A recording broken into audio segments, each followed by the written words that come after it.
दोस्तों, हम में से कौन नहीं चाहता कि हमारा भारत एक विकसित देश हो।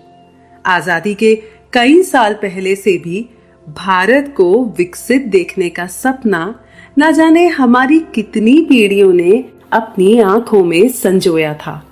देश के महान नेता आज भी इस सपने को निस्वार्थ भाव से अपने प्रयत्नों से देश को समृद्ध बनाने और इस सपने को साकार करने की कोशिश कर रहे हैं। ऐसे ही एक महान वैज्ञानिक, महान नेता, जनता के चहेते और पूर्व राष्ट्रपति जो मिसाइल मैन ऑफ इंडिया के नाम से भी जाने जाते थे, जिन्होंने भारत को विकसित देखने का सपना देखा था। भले ही आज वो हम सबके बीच ना हो, लेकिन भारत देश पर अपना सर्वस्व न्यौछावर करने वाले, अपने महान वैज्ञानिक कार्यों और अपने उच्चतम विचारों के कारण वे सदैव हमारे दिलों में अमर रहेंगे। मैं बात कर रही हूं ऑनरेबल एपीजे अब्दुल कलाम की। नमस्कार दोस्तों, मैं हूं। आज हम जिस किताब के बारे में चर्चा करने वाले हैं उसका नाम है इग्नाइटेड माइंड्स, जिसे लिखा है ऑनरेबल एपीजे अब्दुल कलाम ने। इस किताब का मुख्य विषय है भारत के लोगों और खास तौर से भारत की युवा पीढ़ी को प्रेरणा देना। कलाम साहब का ये मानना था कि किसी भी राष्ट्र की प्रगति उस राष्ट्र के रहने वाले लोगों से होती है। वहां के लोगों की सोच और समझ ही एक राष्ट्र को विकसित करने में मदद कर सकती है। उनका ये विश्वास था कि भारत का युवा वर्ग बहुत ताकतवर और काबिल है। इस वर्ग को अगर सही मार्गदर्शन मिले तो वे अपनी क्षमता और काबिलियत से अपने उद्देश्यों को आसानी से पूरा कर सकता है। कलाम साहब भारत को ईयर 2020 तक एक विकसित राष्ट्र के रूप में देखना चाहते थे और उसी सिलसिले में उन्होंने फैसला किया कि वे इस किताब इग्नाइटेड माइंड्स को लिखेंगे ताकि वे भारत के युवाओं के मन में तेज पैदा कर सके और उन्हें प्रेरित कर सके। जब कलाम साहब इस किताब को लिख रहे थे तो उन्होंने भारत के अलग अलग राज्यों की यात्रा की और उन यात्राओं के दौरान वे देश के हजारों बच्चों से, संत महात्माओं से, शिक्षकों से, वैज्ञानिकों से और नेताओं से मिले, जिन्होंने कलाम साहब को बहुत प्रेरित किया। उन्हें ये यकीन हो गया कि भारत के लोगों के पास अद्भुत ज्ञान का भंडार है और अपने उसी ज्ञान की रोशनी से वे भारत को एक विकसित राष्ट्र बना सकते हैं। इस किताब के माध्यम से वे अपने राष्ट्र के लोगों को एक बहुत ही महत्वपूर्ण संदेश देना चाहते हैं कि राष्ट्र के लोगों ने जो एक अच्छे जीवन, अच्छे स्वास्थ्य, अच्छी शिक्षा का, अपने लक्ष्यों को पूरा करने का, एक सुखी और शांतिपूर्वक जीवन बिताने का जो सपना देखा है वो संभव है। उनके मुताबिक हमारे पास राष्ट्रीय तौर पर वो सभी साधन उपलब्ध हैं जो भारत को एक विकसित देश बना सकता है। लेकिन आज भी हम एक विकसित देश क्यों नहीं हैं? हम अपने इतने महत्वपूर्ण लक्ष्य को अब तक क्यों नहीं पूरा कर पाए? अगर हमें इस लक्ष्य को पूरा करना है तो हमें अपने अंदर क्या सुधार लाना चाहिए? इन सभी प्रश्नों के बारे में सोचते सोचते कलाम साहब को ये एहसास हुआ कि कहीं ना कहीं हमारा दृष्टिकोण ही हमारी समस्या है और हमें उसमें बदलाव लाने की जरूरत है। हमें अपने अंदर झांकने की जरूरत है। अपनी सीमित सोच से ऊपर उठ हमें अब एक नए तरीके से काम करना होगा। इस किताब में उन्होंने युवाओं को एक खूबसूरत संदेश दिया है कि हमारी समस्याओं का हल अब हमें खुद ढूंढना होगा। हमेशा दूसरे देशों पर निर्भर रहना हमें ज्यादा आगे तक नहीं जाने देगा। इस किताब में अपने मेधावी विचारों से वे युवाओं को प्रेरित करते हैं और उन्हें बताते हैं कि अगर हम लक्ष्यों पर विश्वास रखेंगे तो निश्चय ही हमारे सपने हकीकत में बदलने लग जाएंगे। तो चलिए बढ़ते हैं अपने पहले अध्याय की तरफ और सुनते हैं ऑनरेबल एपीजे अब्दुल कलाम द्वारा लिखी गई किताब इग्नाइटेड माइंड्स यानी तेजस्वी मन की ऑडियो बुक समरी को।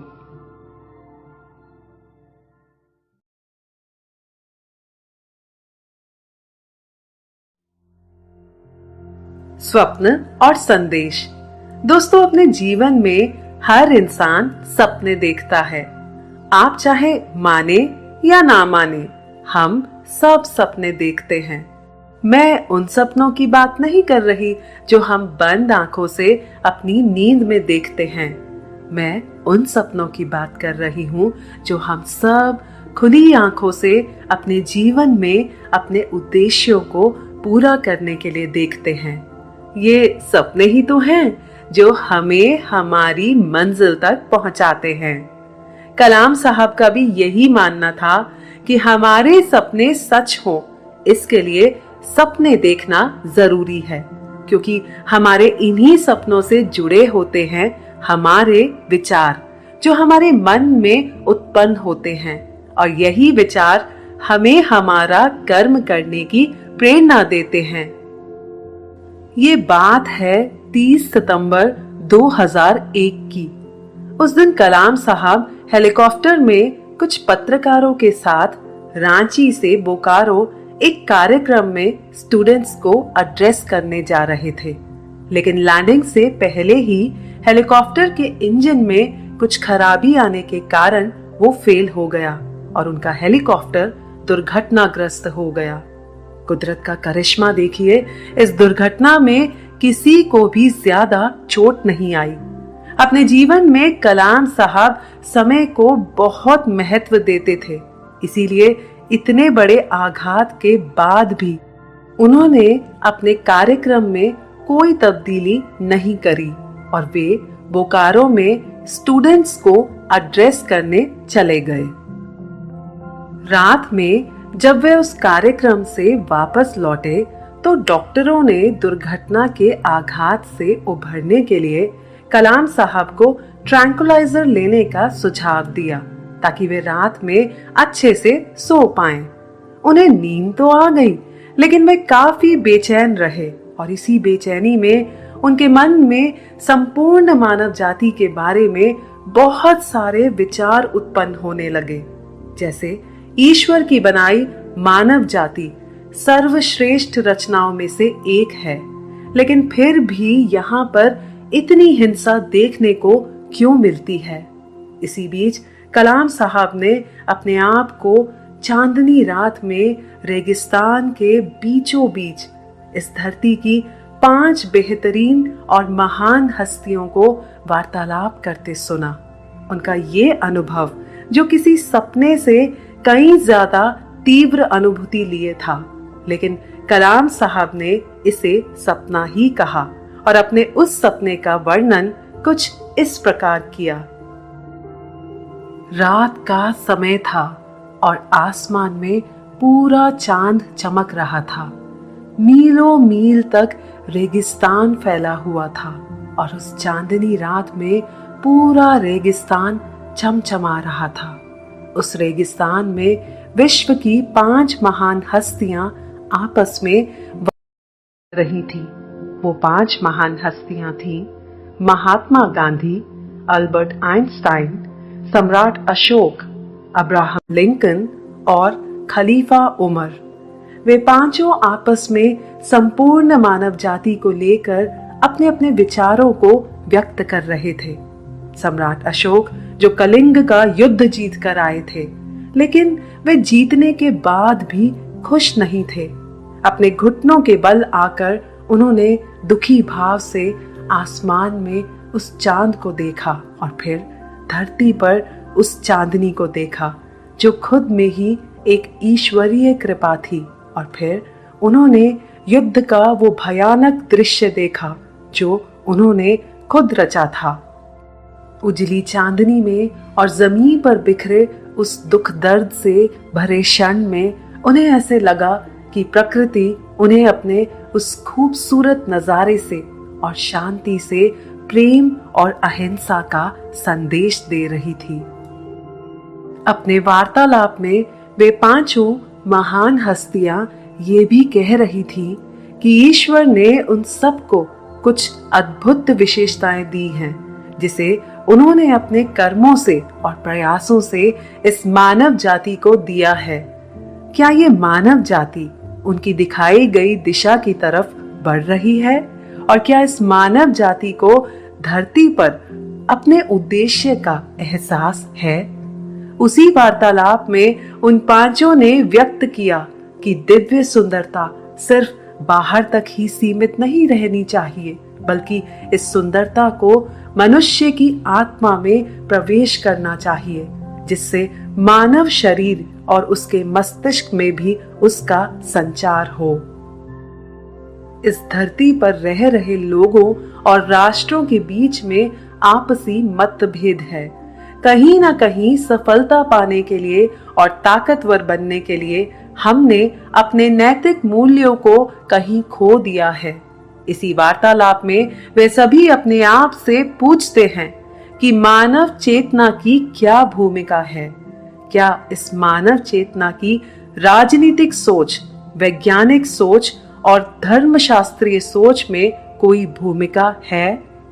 अंत में महात्मा गांधी ने वार्तालाप खत्म होने से पहले ऋषि अष्टावक्र के विचारों को प्रस्तुत किया और कहा, ऋषि अष्टावक्र ने कहा था कि तुम एक चैतन्य शक्ति हो और तुम्हारे अंदर ही पूरे ब्रह्मांड की असीम शक्तियां हैं। ये ब्रह्मांड तुमसे अलग नहीं है और पूरी सृष्टि इसी का ही अंश है। जीवन एक संघर्ष नहीं है, बल्कि उसका मकसद समृद्धि और शांति होना चाहिए। और आखिर में उन पांच महान हस्तियों का पूरी धरती के लिए ये संदेश था कि हम जो कुछ भी करें, किसी भी सिद्धांत पर अमल करें, वो हमेशा मानव जाति के हित में ही होना चाहिए। वाह, कितना ही सही और अर्थपूर्ण सपना देखा था कलाम साहब ने। अगली सुबह जब कलाम साहब सोकर उठे तो चाय पीते पीते अपने साथ हुई उस हेलीकॉप्टर दुर्घटना के बारे में सोचने लगे और फिर उस विचित्र सपने के बारे में। उन्हें लगा कि अगर वे इतनी बड़ी दुर्घटना के बाद भी जिंदा हैं, तो वाकई इसके पीछे कोई मकसद है।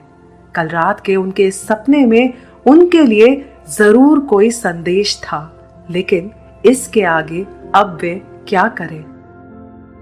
कलाम साहब अपने इस सपने के बारे में सोचते रहे और साथ ही में इस दुनिया का इतिहास उनकी आंखों के सामने आने लगा कि कैसे अतीत में भी अच्छी ताकतों ने मानव जीवन को बेहतर बनाने के लिए संघर्ष किया था।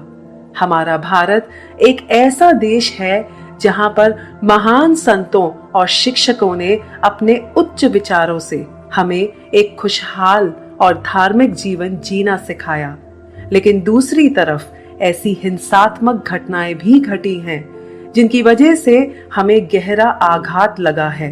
वो चाहे द्वितीय महायुद्ध हो या फिर 9/11 का आतंकी हमला। इन सब पर विराम कब लगेगा? क्या हम खुद का विनाश करने के लिए अभिशापित हैं? नहीं, अब हमें इन सब का स्थायी समाधान खोजना ही होगा।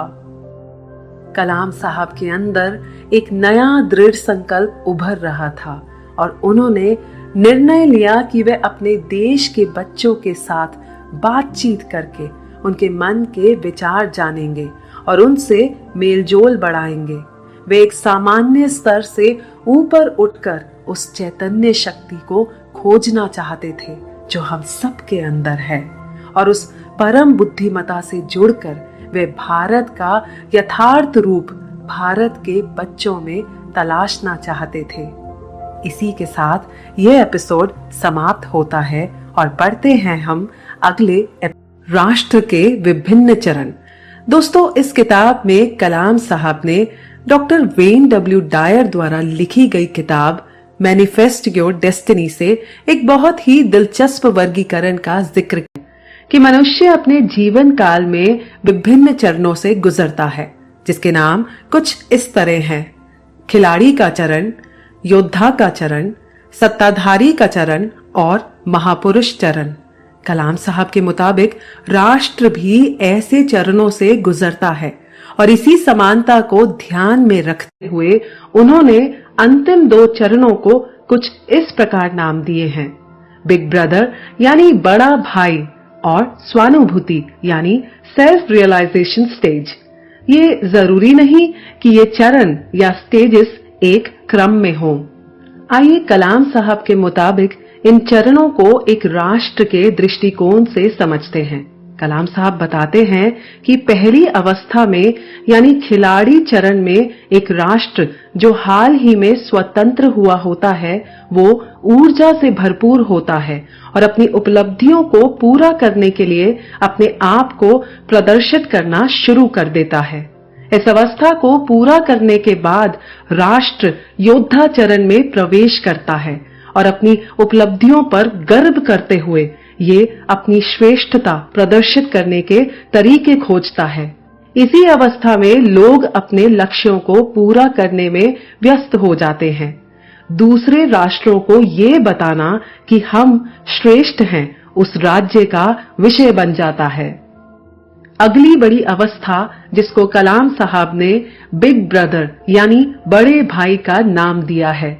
इस चरण में राष्ट्र कुछ हद तक अपना अहंकार नियंत्रित कर लेता है और अपने अनुभवों और समझ से जागरूकता के साथ वो ये जानने की कोशिश करता है कि अन्य देशों और समाज के लिए क्या महत्वपूर्ण है।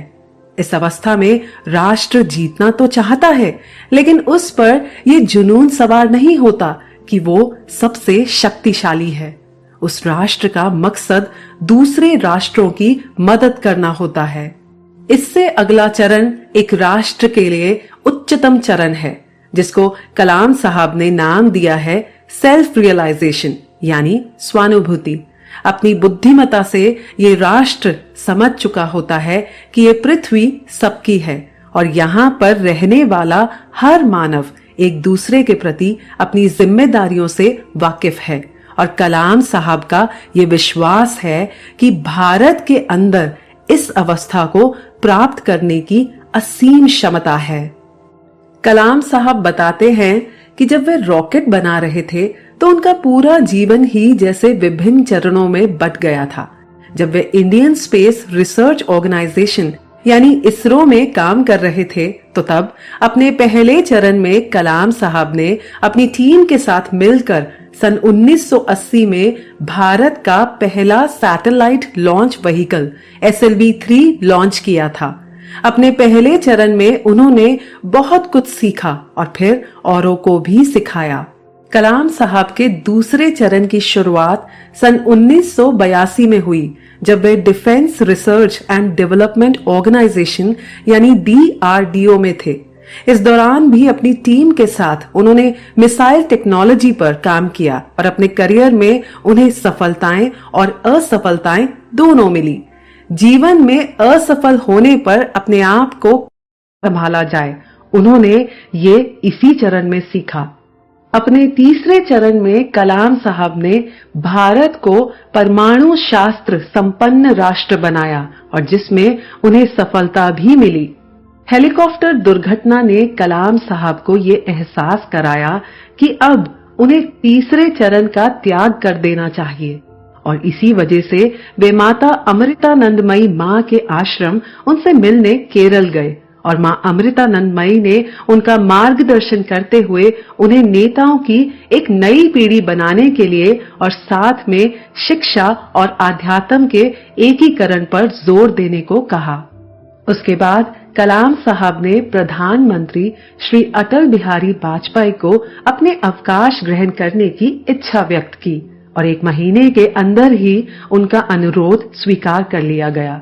इसी बीच वे बहुत से स्कूलों में और राज्यों में गए और उन्होंने 40,000 से भी ज्यादा छात्रों को संबोधित किया।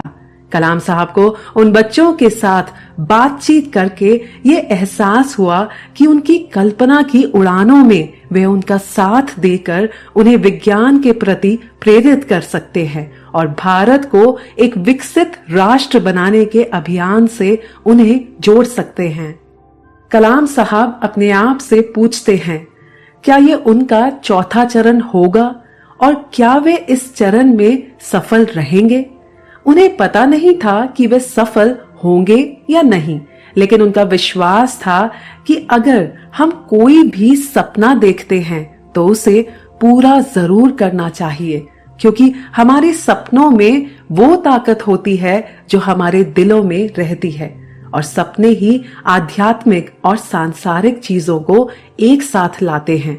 सपने ही वो जरिया है जिनसे हम अपनी मंजिल तक पहुंच सकते हैं।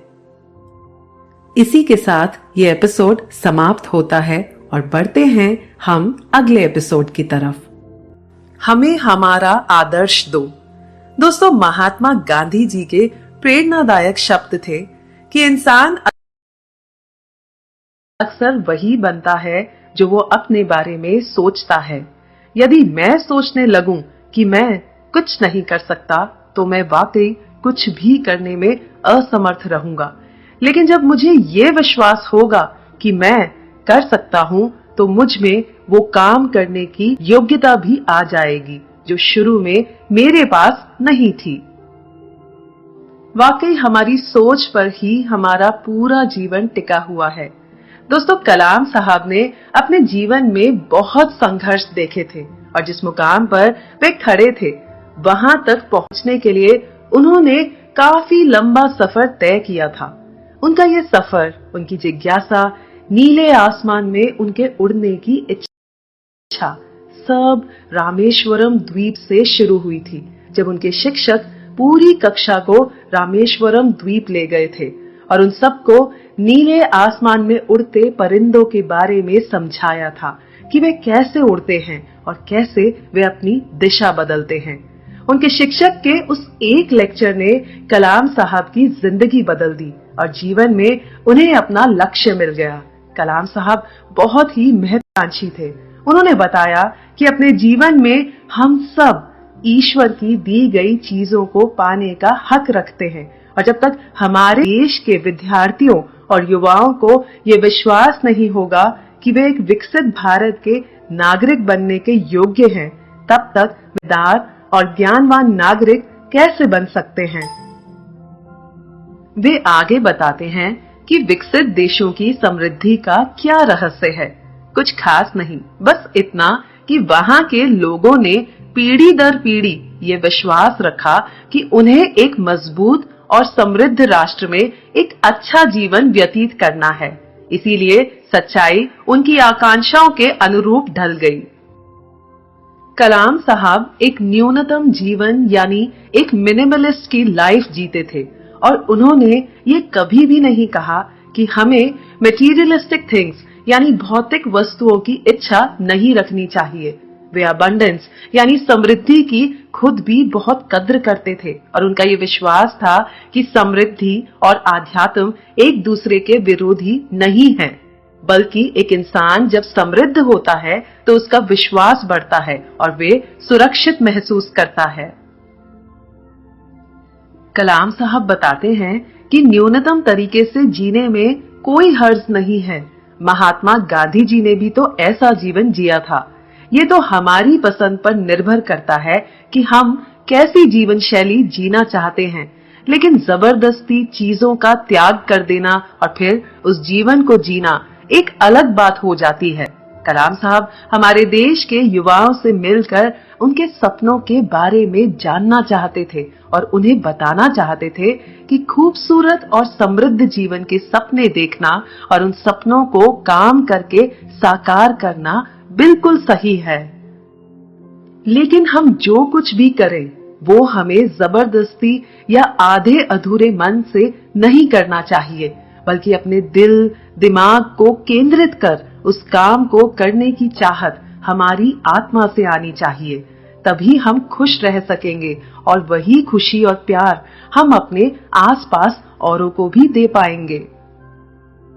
कलाम साहब की पहली बैठक त्रिपुरा के हाई स्कूल में आयोजित हुई और वहां पर 500 से भी ज्यादा छात्र थे और भारत को एक विकसित देश बनाने के लिए कलाम साहब के विचार सुनने के बाद छात्रों ने उनसे कई सवाल पूछे। वैसे तो कलाम साहब से छात्रों ने बहुत से सवाल पूछे, लेकिन यहाँ हम कुछ महत्वपूर्ण सवालों का ही जिक्र कर रहे हैं। पहला सवाल था, हम अपना आदर्श कहां से चुने और हमें आदर्श कैसे मिल सकता है? इस पर कलाम साहब ने जवाब दिया, बचपन से ही जीवन के अलग अलग चरणों में हम अपने आदर्श बनाते रहते हैं। उन्होंने बच्चों को समझाते हुए कहा कि 15 साल तक अपने सर्वोत्तम आदर्श आपके पिता या माता अथवा आपके अध्यापक हो सकते हैं, क्योंकि उस अवधि में ये ही वो लोग हैं जो आपका अच्छे से मार्गदर्शन कर सकते हैं। उन्होंने वहां उपस्थित शिक्षकों और माता पिता को कहा कि उन पर वाकई बच्चों की एक बहुत बड़ी जिम्मेदारी है। कलाम साहब के खुद के जीवन में भी उनके माता पिता और उनके शिक्षकों का उनकी परवरिश में बहुत बड़ा हाथ था।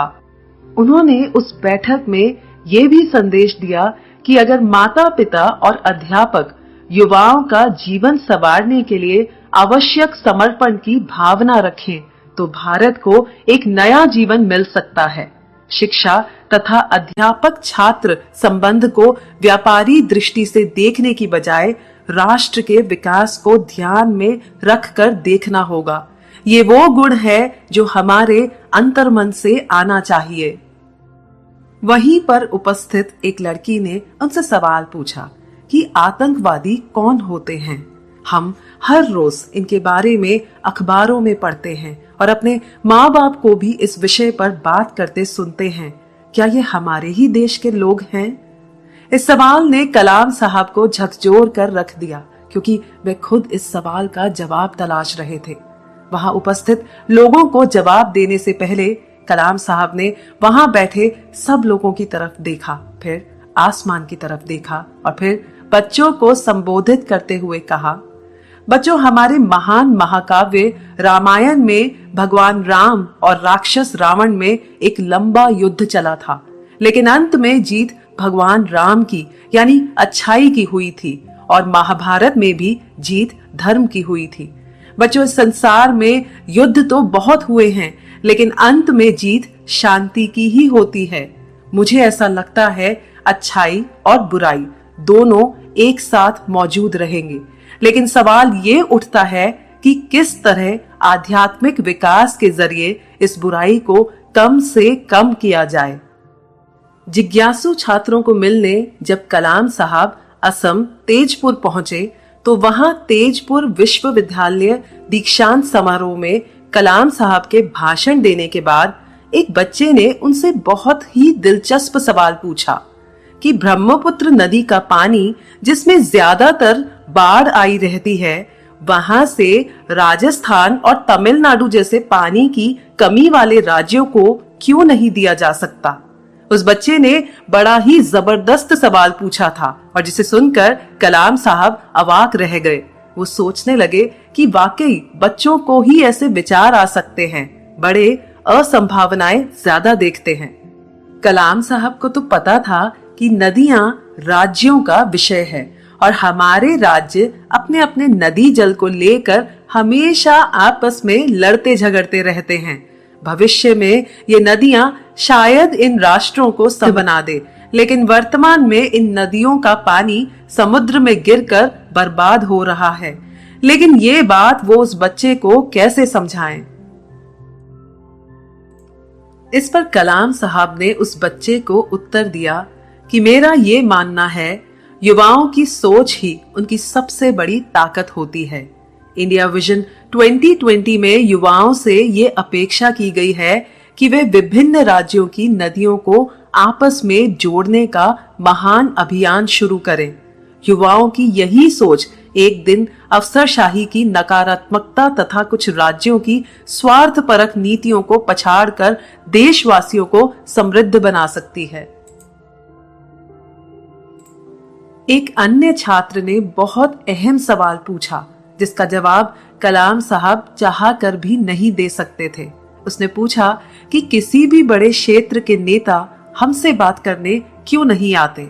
अक्सर हम टीवी पर देखते हैं कि प्रधानमंत्री जी अन्य जगह जाते हैं, लेकिन वे कभी हमसे बात करने यहाँ क्यों नहीं आते। देश के नेताओं के साथ संवाद कायम करने की उन बच्चों की इच्छा को देखकर कलाम साहब बहुत प्रभावित हुए और उन्होंने बच्चों से कहा कि वे जब दिल्ली जाएंगे तो उनके विचारों को नेताओं से जरूर व्यक्त करेंगे और फिर उन बच्चों के सपने जरूर पूरे होंगे। इस किताब के माध्यम से कलाम साहब ने विभिन्न क्षेत्रों के नेताओं से अनुरोध भी किया है कि अपने जीवन के उद्देश्यों को समझने के लिए तथा बच्चों के बेहतर भविष्य के निर्माण के लिए नेताओं को उनके साथ मेलजोल बढ़ाना चाहिए। इस दौरान कलाम साहब ने अलग अलग जगह यात्रा करी और वे बच्चों से मिले और अपने वार्तालाप के दौरान कुछ महत्वपूर्ण संदेश उन्होंने बच्चों को दिए और कुछ बच्चों ने उन्हें दिए। जैसे जब वे गुजरात आनंद में स्कूली बच्चों को संबोधित कर रहे थे तो एक बहुत ही होशियार बच्चे ने उनसे ये सवाल पूछा कि हमारा सबसे बड़ा दुश्मन कौन है। कलाम साहब को ये सवाल बहुत पसंद आया और उन्होंने उस सवाल का जवाब बच्चों से ही मांगा। तब 12वीं कक्षा की एक बच्ची ने जवाब दिया कि गरीबी हमारी सबसे बड़ी दुश्मन है। कितना सही और सटीक जवाब दिया इस बच्ची ने। एक और अहम सवाल जो इसी दौरान कलाम साहब के समक्ष आया वो था कि उनकी पसंदीदा पुस्तकें कौन सी हैं जिन्होंने उनकी सोच को विकसित किया है। इस पर कलाम साहब ने बताया कि 4 ऐसी पुस्तकें हैं जो उनके दिल के काफी करीब रही और जिन्हें पढ़ना वे काफी पसंद करते हैं। पहली पुस्तक है नोबेल पुरस्कार विजेता एवं दार्शनिक डॉक्टर एलेक्सिस कैरल की लिखी मैन द अननोन। और इस पुस्तक में इस बात पर जोर दिया गया है कि मस्तिष्क एवं शरीर दोनों का इलाज एक साथ कैसे करना चाहिए, क्योंकि दोनों एक दूसरे से जुड़े हुए हैं। कलाम साहब ने बताया कि ये पुस्तक खास तौर से उन बच्चों को पढ़नी चाहिए जो डॉक्टर बनने की इच्छा रखते हैं। दूसरी पुस्तक जिसका जिक्र कलाम साहब ने किया है उसका नाम है तिरुवल्लुवर की तिरुक्कुरल। ये किताब जीवन के श्रेष्ठ नियमों का संग्रह है। उनकी तीसरी पसंदीदा किताब है लिलियन आइशलर वॉटसन की लाइट्स फ्रॉम मैनी लैम्प्स, जो पिछले 50 सालों से कलाम साहब का मार्गदर्शन कर रही है। और चौथी है पवित्र कुरान, जो इस जीवन में उनका साथ हमेशा से देती आ रही है। दोस्तों, इस दौरान कलाम साहब 50,000 स्कूली बच्चों से मिले और उनसे हजारों सवाल पूछे गए। इन सवालों से एक बात सामने आई कि बच्चे वाकई कितने मासूम होते हैं और एक मजबूत और समृद्ध राष्ट्र में रहने की उनकी कितनी अधिक इच्छा है। कलाम साहब बताते हैं कि बच्चों के लिए आदर्शों का यानी रोल मॉडल्स का होना कितना जरूरी है। हमारे आदर्श उस कार्य पर ही केंद्रित रहने में हमारी मदद कर सकते हैं जो बतौर व्यक्ति, समूह अथवा एक देश के रूप में हमारे लिए उचित है। हमारे आदर्श हमें बड़ी से बड़ी सफलताओं तक पहुंचा सकते हैं। इंफॉर्मेशन टेक्नोलॉजी के क्षेत्र में हमें काफी सफलता मिली है, लेकिन वास्तव में जो हम सफलता प्राप्त कर सकते हैं उसकी तुलना में ये कुछ भी नहीं है।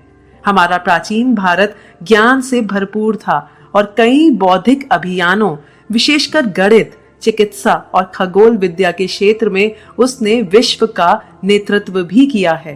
अब समय आ गया है कि हम एक बार फिर ज्ञान के क्षेत्र में परम शक्ति बनकर उभरें। इसी के साथ ये एपिसोड समाप्त होता है और बढ़ते हैं हम अगले एपिसोड की तरफ। दूरदर्शी शिक्षक और वैज्ञानिक। जर्मन पोएट गोथे का एक खूबसूरत कोट है कि आप जो कुछ भी कर सकते हैं या आप जो भी सपना देख सकते हैं उस काम को करना या सपने को देखना शुरू कीजिए। बहादुरी में ही बौद्धिक कौशल, ताकत और जादू होता है। उसकी शुरुआत अभी से करें। दोस्तों, हम सब ने ये देखा भी है और सदियों से ये सुनते भी आ रहे हैं कि देश की प्रगति के लिए देशवासियों को एक होकर सोचना पड़ता है।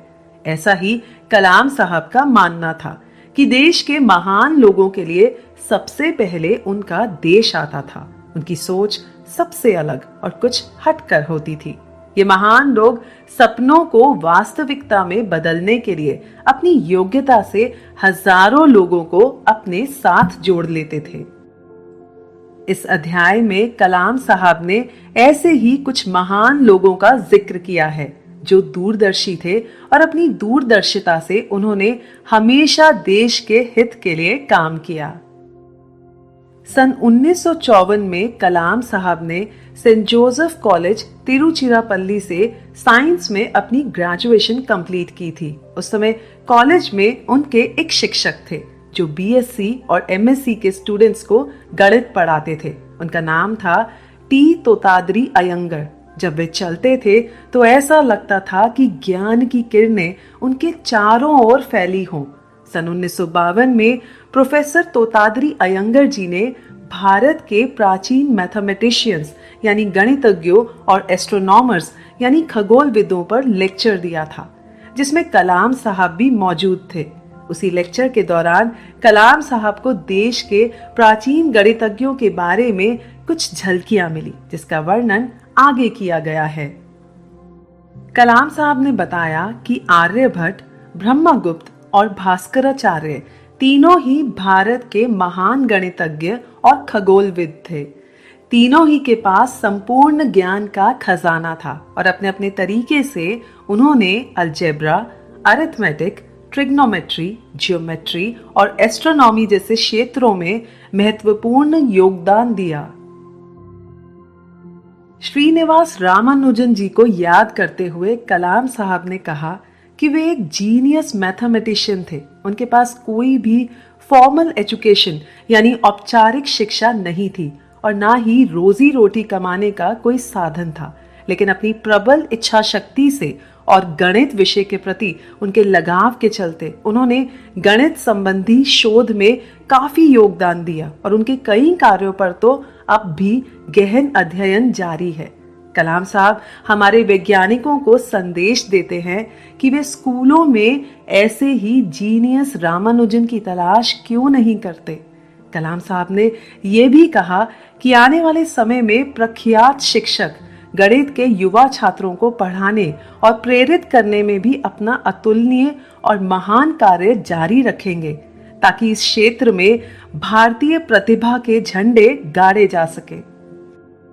कलाम साहब ने Nobel prize winner sir CV Raman का भी जिक्र किया, जिनके भीतर के वैज्ञानिक ने उन्हें चैन से बैठने नहीं दिया। इनफैक्ट रमन इफेक्ट की खोज, जिसकी वजह से उन्हें नोबेल पुरस्कार मिला, वो किसी बड़े या भारी खर्च से तैयार या किसी विशाल संस्थान में नहीं की गई थी, बल्कि संपूर्ण विश्व को भारतीय मेधा का लोहा मनवाने की चाहत ही सर सीवी रमन की प्रेरणा रही थी। कलाम साहब ने बताया कि अगर गौर से देखा जाए तो स्वतंत्रता आंदोलन ने हर क्षेत्र में, जैसे arts, science, technology, economics, history और लिटरेचर ने उत्तम नेताओं को जन्म दिया है, जो विश्व की श्रेष्ठ प्रतिभाओं की टक्कर के रहे हैं। अगर हाल ही के वर्षों की बात करते हैं तो कलाम साहब बताते हैं कि कुछ महान और विजनरी यानी दूरदृष्टि प्राप्त हुए वैज्ञानिक भी उभर कर आए हैं, जिनसे कलाम साहब अपने जीवन में बहुत प्रभावित हुए थे। डॉक्टर विक्रम साराभाई, जिन्होंने सर सीवी रमन के साथ भी काम किया था, उन्होंने साइंस एंड टेक्नोलॉजी सेंटर स्थापित किया था और उसके निर्देशक भी थे। Father of Indian space programme कहलाए जाने वाले डॉक्टर साराभाई की दूरदर्शिता से इसरो की स्थापना हुई थी। कलाम साहब जब रॉकेट सिस्टम्स पर काम कर रहे थे तो डॉक्टर साराभाई के नेतृत्व में उनको एक अलग ही ऊर्जा मिलती थी। डॉक्टर साराभाई का कहना था, यदि हम राष्ट्र के निर्माण में अर्थपूर्ण योगदान देते हैं तो एडवांस तकनीक का विकास कर हम समाज की परेशानियों का समाधान भी निकाल सकते हैं। डॉक्टर साराभाई ने शुरुआती चरणों में कलाम साहब की प्रतिभाओं को निखारने में अहम भूमिका निभाई थी और कलाम साहब को मिसाइल मैन बनाने वाले भी डॉक्टर साराभाई ही थे। भारतीय अंतरिक्ष कार्यक्रम के तहत इसरो की स्थापना उनकी सबसे बड़ी उपलब्धियों में से एक थी। दुर्भाग्यवश सन 1971 में डॉक्टर साराभाई का निधन हो गया और भारत को लेकर जो डॉक्टर साराभाई ने सपना देखा था उसे हकीकत में बदला डॉक्टर सतीश धवन ने। और सन 1972 में इसरो का काम संभालने के बाद प्रोफेसर धवन ने संगठन के स्पेस प्रोग्राम्स की विस्तृत रूपरेखा तैयार की और उन्हीं की बदौलत रिमोट सेंसिंग और कम्युनिकेशन सैटेलाइट्स के मामले में हमें महत्वपूर्ण उपलब्धियां हासिल हुई। कलाम साहब बताते हैं कि जब वे प्रोजेक्ट लीडर थे तो अपने करियर में उन्होंने प्रोफेसर धवन से बहुत कुछ सीखा।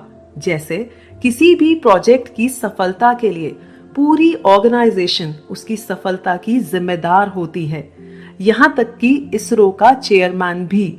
एक प्रोजेक्ट लीडर को अपना पूरा ध्यान उस प्रोजेक्ट पर केंद्रित करना चाहिए और उस प्रोजेक्ट को अपने आप से बड़ा और महत्वपूर्ण समझना चाहिए, तभी वो प्रोजेक्ट सफल होता है।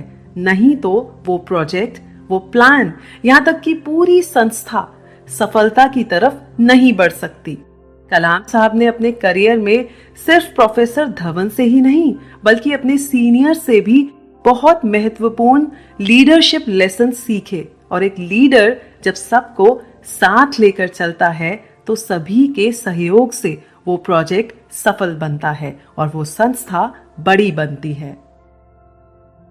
कलाम साहब ने जब DRDO ज्वाइन किया था और वहां पर जब वे मिसाइल्स डिजाइन करते थे तो उन्होंने अनुभव किया कि किसी भी डेवलपमेंट प्रोग्राम में टेक्निकल प्रॉब्लम्स आती हैं, लेकिन हमें उन कठिनाइयों से घबराना नहीं चाहिए। अपने अनुभवों से उन्होंने ये भी बताया कि भारत के पास इस क्षेत्र में सर्वोत्तम टेक्नोलॉजी डेवलप करने की क्षमता है। इस अध्याय में कलाम साहब ने डॉक्टर वर्गीस कुरियन द्वारा लिखी किताब एन अनफिनिश्ड ड्रीम के बारे में जिक्र किया है। डॉक्टर वर्गीस, जो मिल्कमैन ऑफ इंडिया के नाम से जाने जाते थे और जिनका डेयरी फार्मिंग में काफी बड़ा योगदान रहा, वे डेयरी बिजनेस को काफी ऊंचाइयों पर लेकर गए। नतीजन दूध के क्षेत्रों में भारत अग्रणी देशों में है। जब कलाम साहब उनसे मिलने गए तो उन्होंने पूछा कि उनके अनुसार हमारे देश को विकास की राह पर अग्रसर करने का निश्चित तरीका क्या है।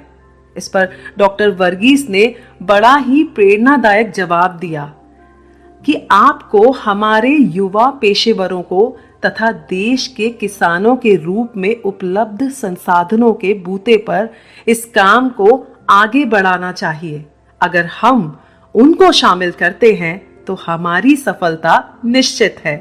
उनकी भागीदारी होने पर हम कभी असफल नहीं होंगे। वाकई कितना खूबसूरत और महत्वपूर्ण जवाब दिया था डॉक्टर वर्गीस ने। कलाम साहब कहते थे कि दूरदृष्टि यानी विजन हमारे दिमाग को प्रज्वलित करती है। भारत को JRD Tata, doctor Vikram Sarabhai, professor Satish Dhawan जैसे सरीखे दूरदर्शियों की जरूरत है जो मिशन ड्रिवन प्रोग्राम्स में पूरी पीढ़ी को शामिल कर संपूर्ण देश के लिए काम किया करते थे।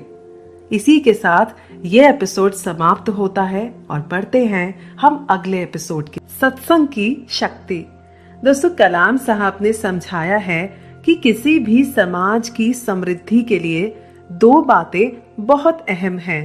पहली, वेल्थ जनरेशन, यानी जब कोई एक पीढ़ी अपना धन संपत्ति अपनी आने वाली पीढ़ी को सौंप देती है और आने वाली पीढ़ी उसे अच्छे से इस्तेमाल कर आगे बढ़ती है। दूसरी, लोगों के वैल्यू सिस्टम्स यानी नैतिक मूल्य अवस्था को बनाए रखना। इन दोनों का मेल ही राष्ट्र को मजबूत और समृद्ध बनाता है। आइए इस बात को विज्ञान की दृष्टि से समझते हैं। कलाम साहब ने इस अध्याय में बताया है कि बचपन में जब आइंस्टाइन ने पहली बार कंपास यानी दिशा सूचक को देखा था, तो वह ये देखकर हैरान हो गए थे कि जब वे कंपास की सुई को हिलाते थे तो सुई अपनी दिशा बदल लिया करती थी। जब भी वे उस सुई को देखते तो उनकी उत्सुकता बढ़ती जाती। वे उस अदृश्य ताकत को समझने की कोशिश करते रहते जो उस सुई को हिलाती थी। उनके दिमाग में बहुत से प्रश्न आने लगे, जैसे उस सुई को कौन नियंत्रित कर रहा है, वो कहाँ है और वो कैसे काम करता है। हम सब अब ये जानते हैं कि पृथ्वी के उत्तर दक्षिण ध्रुवों पर नॉर्थ साउथ एक्सिस मौजूद छोटी सी चुंबक ही कंपास की सुई को हिलाती है। लेकिन क्या ये सच सिर्फ यहीं तक सीमित है या इससे आगे भी कुछ है? कलाम साहब समझाते हैं कि हमारे पृथ्वी ग्रह पर हर जगह हम चुंबकीय क्षेत्र यानी मैग्नेटिक फील्ड का प्रभाव तो महसूस कर सकते हैं, लेकिन इस पृथ्वी ग्रह पर हर जगह उसके होने के बावजूद हम उसे देख नहीं पाते। लेकिन तर्क ये कहता है कि वो हमारे भीतर भी है। हमारा पृथ्वी ग्रह अंतरिक्ष में घूमते हुए हर वक्त गतिशील रहता है। हमें देखने में लगता है कि हम स्थिर हैं, लेकिन सच्चाई ये है कि इस ग्रह पर मौजूद हर वस्तु इस गतिशीलता का अंग है। हम इस ग्रह पर हैं और इस प्रकार हम उस ऊर्जा का हिस्सा हैं जो इसे गतिशील बनाता है, अर्थात वो ऊर्जा जो इस ग्रह का मूल तत्व है हमारे भीतर भी मौजूद है।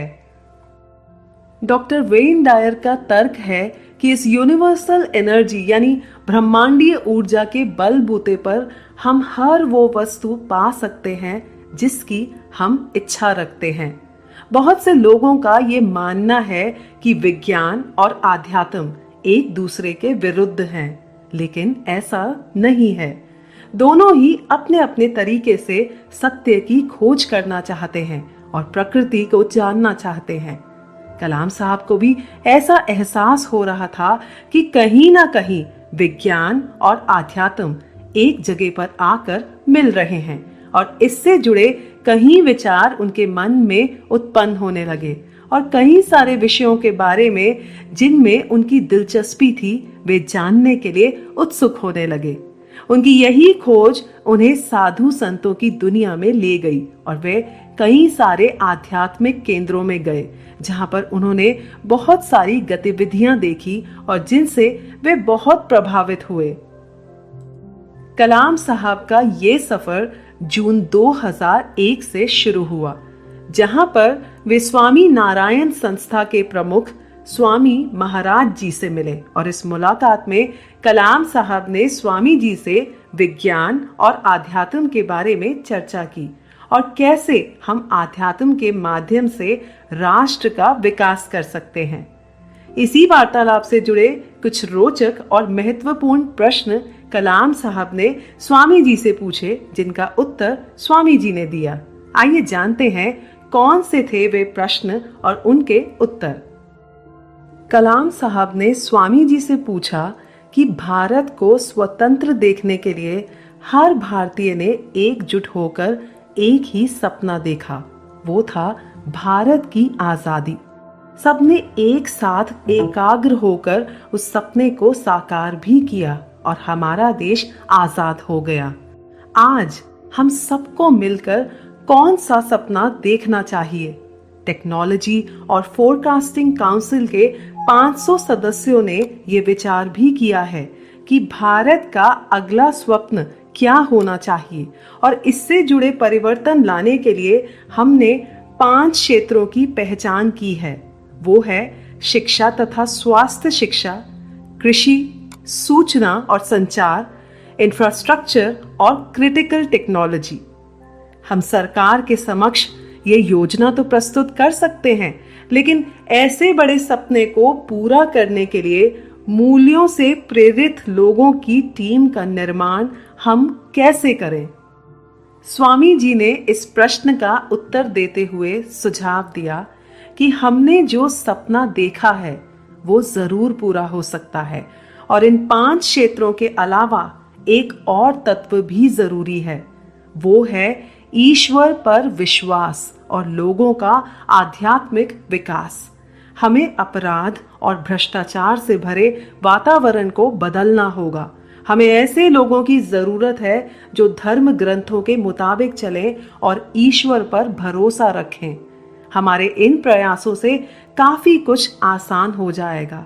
स्वामी जी ने यह भी समझाया कि स्कूल्स और कॉलेजेस में एकेडमिक और साइंटिफिक ट्रेनिंग के साथ साथ छात्रों को स्पिरिचुअल ट्रेनिंग की व्यवस्था भी की जानी चाहिए, ताकि लोगों के अंदर बचपन से ही नैतिक मूल्यों का विकास हो और वे गुणवान बन सकें। कलाम साहब ने एक बहुत ही अहम प्रश्न पूछा कि सिर्फ सरकारी कानून लागू करने से ही अच्छे नागरिक नहीं उत्पन्न किए जा सकते। क्या आध्यात्मिक संस्थाएं ऐसा कर सकती हैं? क्या इन संस्थाओं द्वारा बच्चों के माता पिता को और शिक्षकों को ये संदेश दिया जा सकता है कि बच्चों को 15 वर्ष की उम्र तक सही मूल्यों को सीखने दें? स्वामी जी ने उत्तर दिया कि ये बिल्कुल सच है, और हम बहुत पहले से कहते आ रहे हैं कि बच्चों को जीवन में मूल्यों की शिक्षा माता पिता को घर में, अध्यापकों को स्कूल में और गुरु को बाद के जीवन में देनी चाहिए। कुछ अन्य सवाल पूछने के बाद अंत में कलाम साहब ने स्वामी जी को बताया कि वे भारत के विकास के लिए विजन 2020 के नाम से एक ट्रस्ट बना रहे हैं, जिसके लिए उन्होंने स्वामी जी का आशीर्वाद भी मांगा। स्वामी जी ने कलाम साहब को आशीर्वाद देते हुए कहा कि भारत में आर्थिक तथा आध्यात्मिक खुशहाली आए। जितनी मजबूत हमारी आध्यात्मिक पूंजी होगी, उतना ही मजबूत आधार अन्य किसी किस्म की पूंजी का होगा। सितंबर 2001 में कलाम साहब अजमेर में सूफी संत ख्वाजा मोइनुद्दीन चिश्ती, जिन्हें गरीब नवाज भी कहा जाता है, उनकी दरगाह पर गए। ख्वाजा साहब की शिक्षा और संदेश से कलाम साहब बहुत प्रभावित थे, और उन्होंने बताया कि हमें कुछ भी करने से पहले हमेशा अपने आप से ये जरूर पूछना चाहिए कि हम जो कुछ भी कर रहे हैं, क्या उसमें हमें शांति मिलेगी? और जैसा कि डायर ने कहा था कि अगर अंदर से जवाब हाँ में आता है तो आप जरूर आगे बढ़ें, लेकिन अगर आपका जवाब ना में है तो अपने अहम भाव के बारे में सतर्क रहें, क्योंकि ये अहम ही है जो हमें अपनों से और परमात्मा से दूर कर देता है। इसी दौरान वे मां अमृतानंदमयी से, रामकृष्ण मिशन के स्वामी निखिलेश्वरानंद जी से और कांची के शंकराचार्य से भी मिले, और इस दौरान उन्हें बहुत खूबसूरत अनुभव भी हुए। जब कलाम साहब Sathya Sai institute of higher learning में गए तो वहां व्याख्या का विषय था कि कैसे हम अपने दिलों से नफरत हटाकर उसे प्यार से सींचकर अपने अहम का त्याग कर सकते हैं। वाकई अगर अहम का त्याग हो जाए तो इस जीवन का उद्देश्य ही पूर्ण हो जाएगा। कलाम साहब का आध्यात्मिक सफर उन्हें फरवरी 2002 में माउंट आबू में स्थित ब्रह्म कुमारीज आध्यात्मिक केंद्र ले गया, जहां पर global hospital and research centre में कलाम साहब की बातचीत कोरोनरी आर्टरी डिजीज नामक बीमारी से ग्रस्त मरीजों से हुई, और जिससे ये साबित हुआ कि मस्तिष्क और शरीर का मेल शारीरिक, मानसिक तथा आध्यात्मिक स्वास्थ्य के लिए महत्वपूर्ण है। इस दौरान जितने भी आध्यात्मिक स्थलों में कलाम साहब गए, उन्हें एक ही संदेश मिला कि हमारे अंदर एक उच्च धरातल है यानी हायर सेल्फ है, जो मटीरियलिस्टिक वर्ल्ड यानी भौतिक संसार की सीमाओं से परे है। भारतीय इस उच्च धरातल से भली भांति वाकिफ हैं। कई पीढ़ियों तक हमारे पूर्वज इसी धारणा को लेकर जीवन बिताते आए हैं, लेकिन आज हम में से कई लोग जो भौतिक संसार की गहराई में रम गए हैं, ये विचार उनके लिए महान और आध्यात्मिक है। कलाम साहब बताते हैं कि हमारी आध्यात्मिक समझ ही हमारी ताकत है।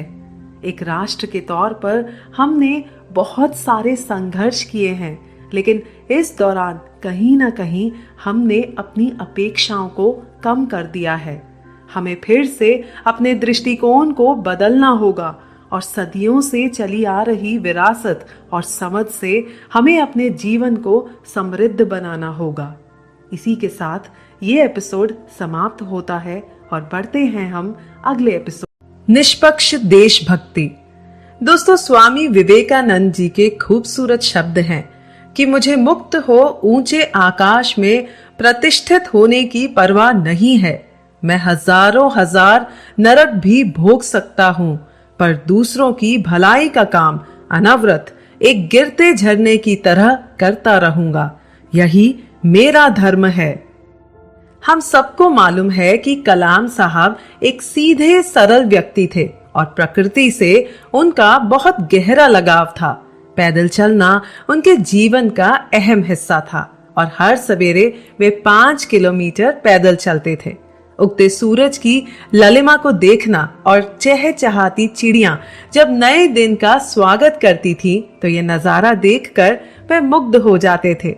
वे प्रकृति के बहुत आभारी थे कि वे हमारे लिए कितने प्रयास करती है। अपने काम के सिलसिले में कलाम साहब को अलग अलग खूबसूरत जगहों पर जाने का मौका मिलता था। ऐसी ही एक खूबसूरत जगह है उड़ीसा में चांदीपुर। कोलकाता से बालासोर तक की दूरी 234 किलोमीटर है और उस शहर से 16 किलोमीटर दूर स्थित है चांदीपुर। यहाँ का समुद्र तट निश्चित ही भारत के खूबसूरत तटों में से एक है। उस समय इसरो के श्रीहरिकोटा रेंज में मिसाइल टेस्टिंग शुरू हो गई थी, लेकिन इस स्थल से अलग अपने खुद के परीक्षण स्थल यानी मिसाइल टेस्टिंग रेंज की आवश्यकता थी। सन 1989 में ITR इंटरिम टेस्ट रेंज यानी अंतरिम परीक्षण स्थल तैयार किया गया, जहां पर बहुत सारे रॉकेट्स तथा मिसाइल्स को टेस्ट फायर किया गया और लॉन्च किया गया। इतना ही नहीं, ITR में एयरबोर्न वेपन्स को भी टेस्ट किया जाता था और धीरे धीरे ITR एक वर्ल्ड क्लास रेंज बनता गया। सन 1995 में कलाम साहब और उनकी टीम को DRDO के मिसाइल के प्रभाव के परीक्षण के लिए एक खुली जगह चाहिए थी।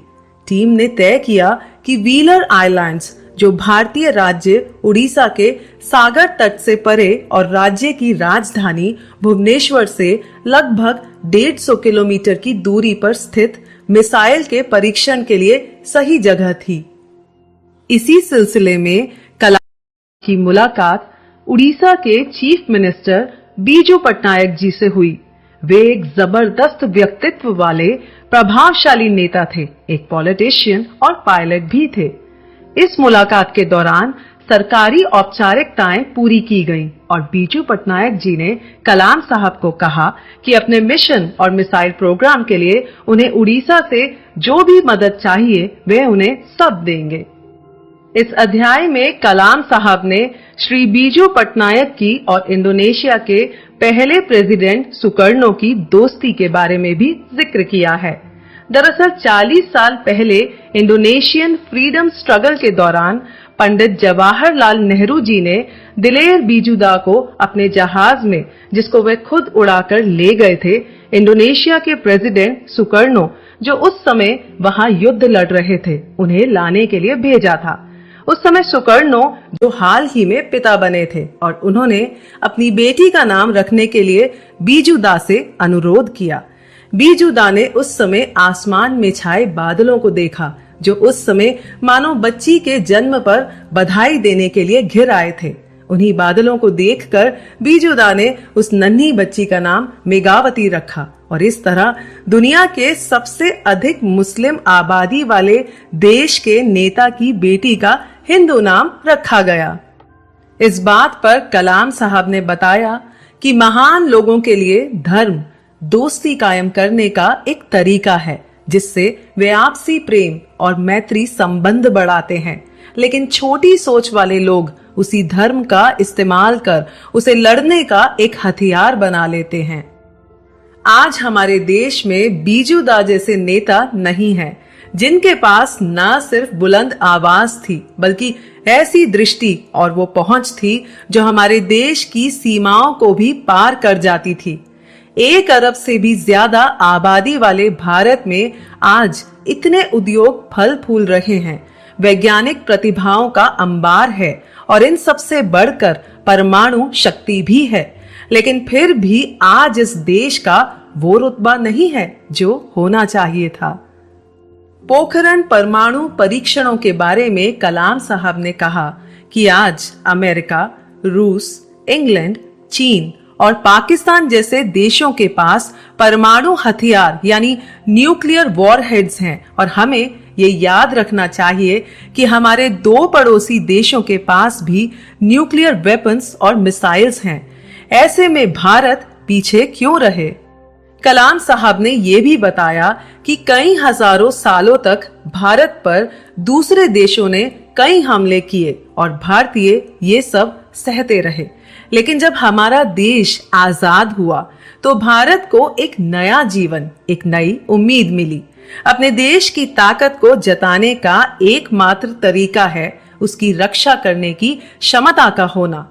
ताकत ही ताकत का सम्मान करती है और ताकत का मतलब है सैन्य बल और आर्थिक संपन्नता। अगर भारत के पास ये सब है तो भारत एक शक्तिशाली देश है। कलाम साहब लोगों को समझाते हुए कहते हैं कि हमारे पास असीम क्षमता है और हमें अपनी क्षमता से बढ़ चढ़कर काम करना चाहिए। अगर किसी भी देश को उच्चतम उन्नति करनी है तो उन्हें महान नायकों, उनकी गाथाओं, उनके द्वारा किए गए साहसिक कार्यों को और उनकी विजय की स्मृतियों को जीवंत बनाकर रखना चाहिए। हमें ये कभी नहीं भूलना चाहिए कि भारत को उसके गौरव के साथ उसके अतीत को आधार मानकर स्वीकार करना चाहिए, तभी हम एक शांत और समृद्ध भारत देख पाएंगे। सदियों से भारत की एकता की मिसाल दी जाती है। आज उसी एकता की भावना को हमें अपने दिलों में फिर से लाना है। उन विचारों से बचना है जो जनता को विभाजित करना चाहते हैं। धर्म के बारे में कलाम साहब ने समझाया कि किसी भी धर्म के बारे में जानना बहुत अच्छा है, लेकिन जब धार्मिक स्वरूप को धार्मिक भावनाओं पर लादने की कोशिश की जाती है तो देश विभाजित होने लग जाता है। अगर हम अपनी विरासत के लिए धर्म की बजाय संस्कृति पर ध्यान दें तो वो हम सबको एक करेगी। अब समय आ गया है कि हम भेदभाव बंद कर अपने राष्ट्र के लिए ऐसी दृष्टि विकसित करें जो एकता ला सके।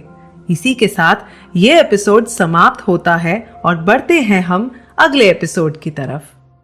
ज्ञान एक ऐसा हथियार है जो विनाश से बचाता है। ये ऐसा आंतरिक किला है जिसे दुश्मन भी नहीं भेद सकते। ये खूबसूरत पंक्तियां ली गई हैं तिरुक्कुरल से। दोस्तों, इस अध्याय में कलाम साहब बताते हैं कि अगर हमारे पास ज्ञान है तो हम अपने लिए और अपने देश के लिए क्या कुछ नहीं कर सकते। प्राचीन काल से ही भारत भूमि को ज्ञानियों की भूमि कहा जाता है। कालांतर में हमलों ने और औपनिवेशिक शासन ने यानी कॉलोनियल रूलर्स और ब्रिटिशर्स ने भारत की संस्थाओं और योग्यताओं को नष्ट कर डाला और जब तक ब्रिटिशर्स ने भारत छोड़ा तो हमारे देश के युवाओं के पास जो कुछ भी बचा था वे बस उसी में ही संतुष्ट रहने लगे और कहीं ना कहीं वे अपने लक्ष्य से भी पीछे हट गए। हमें ये विश्वास अपने अंदर फिर से जगाना है कि भारत मूलतः ज्ञान की भूमि है और उसे अपने इस पहलू से नए सिरे से खोज करनी चाहिए। और एक बार हमने ये खोज कर ली तो जीवन की गुणवत्ता तथा विकसित राष्ट्र की ताकत को पाने के लिए हमें ज्यादा संघर्ष नहीं करना पड़ेगा। इस अध्याय में कलाम साहब हमें समझाते हैं कि ज्ञान हमें कैसे और कहां से मिलता है, ज्ञान का सूत्र क्या है। अगर हम सब अपने जीवन पर ध्यान दें तो बचपन से ही हम ज्ञान लेते आ रहे हैं। पहले हमारे माता पिता ने हमें ज्ञान से सींचा, फिर हम स्कूल गए, वहां शिक्षकों ने हमें ज्ञान का पाठ पढ़ाया।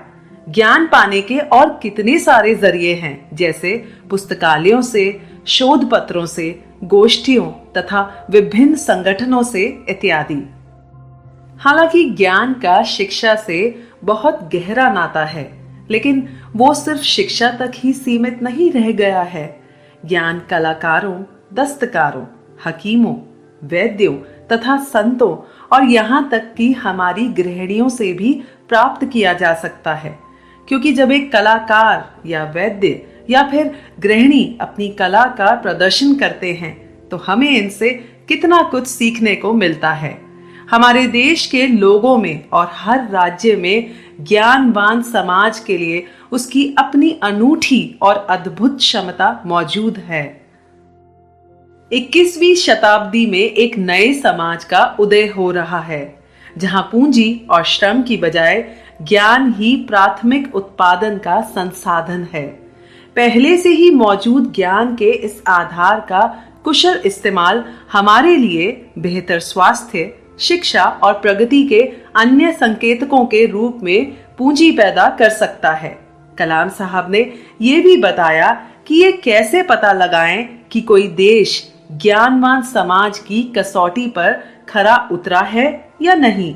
बस आप ये देख लीजिए कि वो ज्ञान के सर्जन यानी नॉलेज क्रिएशन और उसके उचित इस्तेमाल के क्षेत्र में कैसे कार्य कर रहा है। एक ज्ञानवान समाज के दो बहुत ही महत्वपूर्ण तत्व हैं। पहला सोसाइटल ट्रांसफॉर्मेशन यानी सामाजिक परिवर्तन। लोगों के सोचने और काम करने के तरीकों से उत्पन्न होने वाले परिवर्तन को हम सामाजिक परिवर्तन कहते हैं।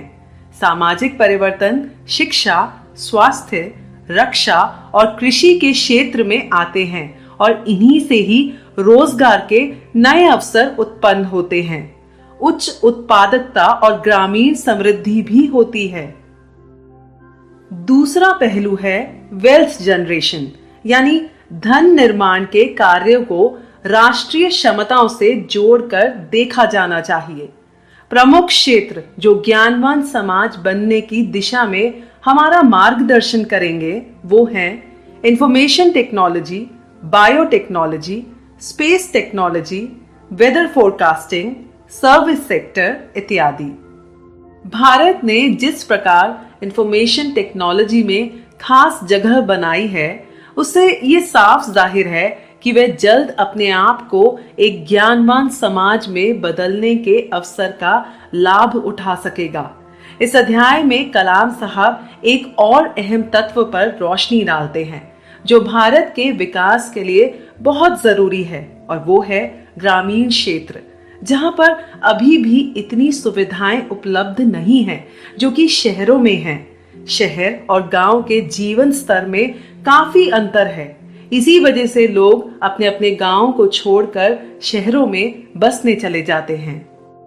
आदर्श स्थिति तो ये होनी चाहिए कि ग्रामीण और शहरी दोनों ही क्षेत्रों को समान रूप से आकर्षित करने वाला होना चाहिए, ताकि ऐसी स्थिति ही ना आए। और उसका एक ही समाधान है, वो है ग्रामीण विकास। यानी ग्रामीण क्षेत्रों को भी वही सुविधाएं उपलब्ध करानी चाहिए जो अभी शहरों तक ही सीमित है। इन सुविधाओं से गांव में भी शहरों के समान रोजगार के अवसर पैदा होंगे, और दूसरा, इन सुविधाओं को आसानी से और कम कीमत में उपलब्ध कराना। जब बात हो रही है ग्रामीण विकास की तो सिर्फ इतना ही नहीं, इन सुविधाओं के साथ गांव की सड़कें बनवाना और एक मुद्रिका सड़क यानी रिंग रोड के जरिए कुछ गांव को आपस में जोड़ने में तथा उस पर परिवहन व्यवस्था उपलब्ध कराने से ग्रामीण क्षेत्रों का विकास हो सकता है। अन्य सुविधाएं जैसे स्कूल, अस्पताल तथा अन्य सामाजिक सेवाएं उपलब्ध कराना वाकई ग्रामीण क्षेत्रों के जीवन स्तर में सुधार लाने के साथ साथ शहरी इलाकों में भीड़ को कम कर सकता है। इस यात्रा के दौरान कलाम साहब अलग अलग कंपनीज में भी गए, जैसे टाटा, टेल्को, विप्रो इत्यादि। जब वे टेल्को कंपनी में गए तो वहां पर कंपनी के डिजाइन्स, मैन्युफैक्चरिंग और टेस्टिंग प्लांट्स देखकर वे बहुत खुश हुए और उन्हें एहसास हुआ कि भारत टेक्नोलॉजी के क्षेत्र में दिन भर दिन कितना विकसित हो रहा है। जब कलाम साहब विप्रो के अध्यक्ष अजीम प्रेमजी से मिले तो उन्होंने प्रेमजी से पूछा कि कैसे व्यापार की दुनिया में विप्रो ने इतना ऊंचा मुकाम हासिल किया। प्रेम जी ने इस प्रश्न का बहुत ही विलक्षण उत्तर दिया। उन्होंने बताया कि 3 पहलू हैं जो उनके दिमाग में बिल्कुल स्पष्ट हैं। पहला कि पीढ़ियों तक पसीना बहाना और हमारी टीम्स की कड़ी मेहनत। दूसरा पहलू है ग्राहक हमारे लिए बहुत महत्वपूर्ण है और हमारा मकसद ग्राहक के लिए संतुष्टि जुटाना होता है। तीसरा कुछ हद तक किस्मत भी होती है, लेकिन अगर पहले 2 पहलुओं पर काम नहीं किया जाए तो तीसरा यानी किस्मत भी कुछ नहीं कर सकती। दोस्तों, अंत में कलाम साहब ये बताते हैं कि कोई भी राष्ट्र महान वहां के रहने वाले लोगों से बनता है। जब लोगों के विचार उच्चतम होंगे और जब वे प्रयास करके अपने देश की प्रगति के लिए काम करते हैं तो वे महत्वपूर्ण नागरिक बन जाते हैं। हमारा देश जिसमें 1 अरब से भी ज्यादा लोगों की आबादी है, जो कि एक बहुत बड़ी ताकत है, वे अपने प्रज्वलित दिमाग से क्या कुछ नहीं कर सकते। इसी के साथ ये एपिसोड समाप्त होता है और बढ़ते हैं हम अपने अगले एपिसोड, ताकतों को एकजुट करना। दोस्तों, अब्राहम लिंकन का एक खूबसूरत कोट है, तय करें कि काम किए जा सकते हैं और कर लिए जाएंगे, फिर हम उन्हें करने का तरीका तलाशेंगे। इस अध्याय में कलाम साहब ने 5 ऐसे क्षेत्रों की पहचान की है जिनमें भारत के पास कोर कॉम्पिटेंसी है, यानी प्रमुख योग्यता मौजूद है और जो भारत को विकसित करने में मदद कर सकता है। पहला क्षेत्र है एग्रीकल्चर एंड फूड प्रोसेसिंग, यानी खाद्यान्न, जहां पर हमें 360 मिलियन टन खाद्यान्न और कृषि उत्पाद का लक्ष्य निर्धारित करना होगा और इससे भारत के ग्रामीण क्षेत्र में समृद्धि और आर्थिक उन्नति होगी। दूसरा क्षेत्र है बिजली। पूरे देश में बिजली की आपूर्ति की बहुत आवश्यकता है। तीसरा क्षेत्र है शिक्षा और स्वास्थ्य। इन दोनों ही क्षेत्रों का आपस में गहरा नाता है। उदाहरण के तौर पर आप केरल शहर को ही लीजिए। हाई लिटरेसी रेट और हेल्थ केयर सुविधाओं की वजह से केरल में पॉपुलेशन ग्रोथ में कमी आई है और साथ ही में वहां के लोगों की क्वालिटी ऑफ लाइफ में भी काफी सुधार आया है। चौथा क्षेत्र है इंफॉर्मेशन टेक्नोलॉजी। ये भारत का एक मजबूत क्षेत्र है। धन की उत्पत्ति के साथ साथ ये शिक्षा का प्रसार करके पिछड़े इलाकों में भी बदलाव लाने की ताकत रखता है। पांचवा क्षेत्र है स्ट्रैटेजिक सेक्टर, यानी सामरिक क्षेत्र। इस क्षेत्र में न्यूक्लियर, स्पेस और डिफेंस टेक्नोलॉजी में पर्याप्त प्रगति हुई है। अगर इन पांचों क्षेत्रों की गतिविधियों को संगठित कर दिया जाए तो खाद्यान्न, आर्थिक, सामाजिक और राष्ट्रीय सुरक्षा सुनिश्चित की जा सकती है।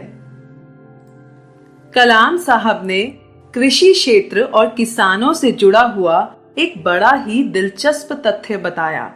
सन 1998 के खरीफ के मौसम के दौरान प्रसिद्ध एग्रीकल्चरल साइंटिस्ट प्रोफेसर एस के सिन्हा के साथ टाइफैक यानी technology information forecasting and assessment council ने सेंट्रल बिहार और ईस्टर्न इंडिया में एग्रीकल्चरल प्रोडक्टिविटी बढ़ाने की योजनाएं बनाई, जिसमें एक क्षेत्र के 6 और दूसरे के 9 गांवों को चुना गया और इस कार्य प्रणाली के अंतर्गत मिट्टी विश्लेषण यानी सॉइल एनालिसिस, बीजों का चुनाव, बीज बोने का मौसम तथा किसानों की ट्रेनिंग भी शामिल की गई।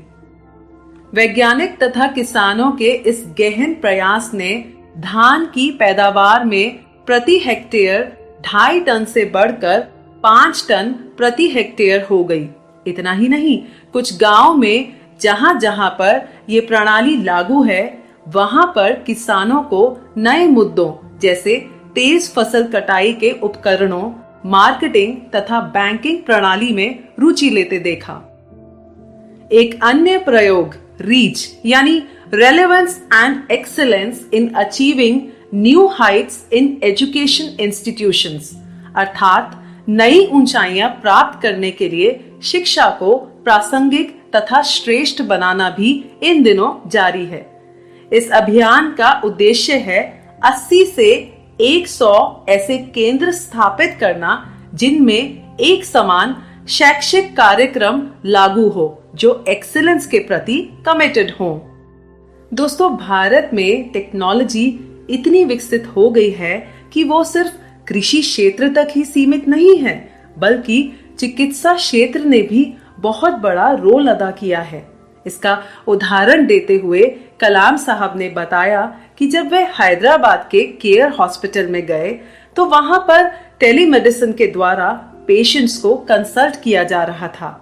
हैरानी की बात यह थी कि डॉक्टर और पेशेंट्स आमने सामने ना होकर 2 अलग अलग जगह पर थे और उन्होंने सैटेलाइट के जरिए बात की।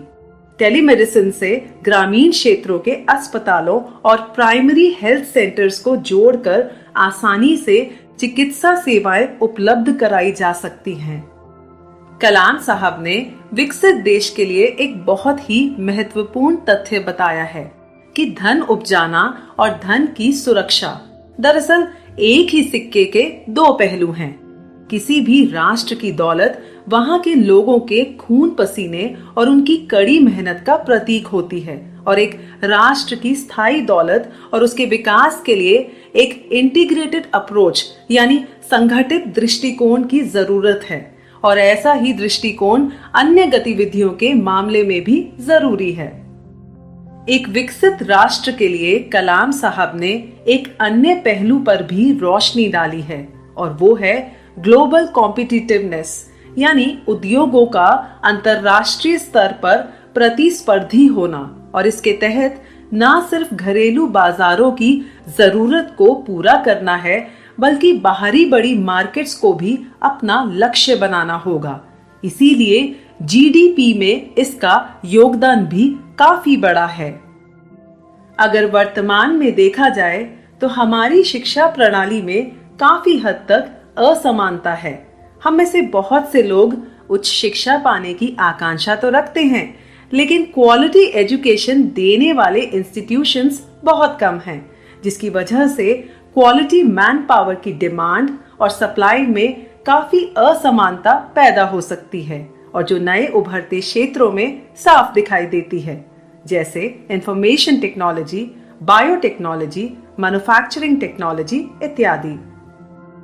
इसका समाधान ये हो सकता है कि उन संस्थानों को बढ़ावा दिया जाए जो उद्योग तथा समाज के लिए चुनिंदा विषयों में विशेषज्ञता रखते हैं। कुछ ऐसे भी संस्थान हैं जो इस क्षेत्र में पहले से ही अच्छा प्रदर्शन कर चुके हैं और वो नए संस्थानों के लिए आदर्श बन सकते हैं।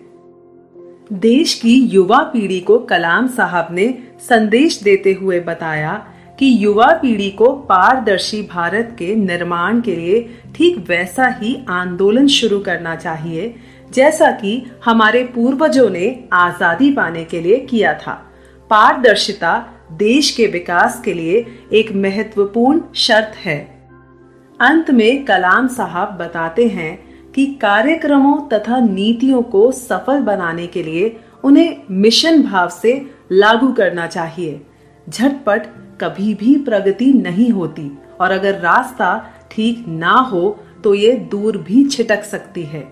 हमारे पास जो प्रचुर मात्रा में संसाधन हैं, उनका पूरी तरह से उपयोग किया जाना चाहिए।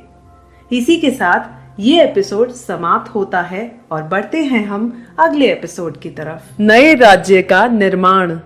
यदि मुझसे पूरे संसार में से उस देश को चुनने को कहा जाए जहां प्रकृति ने सबसे अधिक संपदा, शक्ति और सौंदर्य बिखेरा है, जिसके कुछ भाग तो ऐसे हैं मानो धरती पर ही स्वर्ग उतर आया हो, तो मैं निस्संदेह भारत को चुनूंगा। ये खूबसूरत शब्द हैं मैक्स म्यूलर के।